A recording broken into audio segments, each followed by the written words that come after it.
আজ খেতে ইচ্ছা করছিল আমার চাউমিন, তাই দোকানের মতো চাউমিন বানাবো বলে বাড়িতেই সমস্ত কিছু উপকরণ নিয়ে চলে এসেছিলাম। আর আমি এগুলোকে সমস্ত কিছু একসাথে কেটে নিয়েছি। তারপর আমি এখানে গ্যাস বসিয়ে দিয়েছি, কড়াই গরম করে আমি চাউমিনগুলোকে একসাথে সিদ্ধ করতে দিয়ে দিয়েছিলাম। আর অল্প পরিমাণ নুনও দিয়েছিলাম যাতে তাড়াতাড়ি সিদ্ধ হয়ে যায়।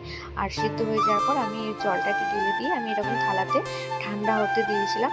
তারপর একটা ডিম আমি এখানে ফেটিয়ে রেখেছি, যেহেতু এগ চাউমিন করব।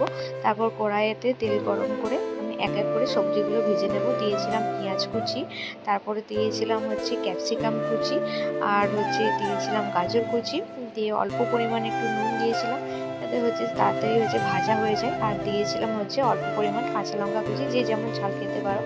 আর দিয়েছিলাম ফেটিয়ে রাখা ডিমটা। এগুলো সমস্ত কিছু একসাথে ভালো করে ভেজে দিয়েছিলাম। এবার এক এক করে মশলা দিয়েছিলাম, হলুদ গুঁড়ি, জিরে গুঁড়ি, লঙ্কা গুঁড়ি, এগুলোকে দিয়ে ভালোভাবে ভেজে নিতে হবে। তারপর সিদ্ধ করে রাখা যে চাউমিনটা ছিল সেই চাউমিনটা আমি এরপর দিয়ে দিয়েছি।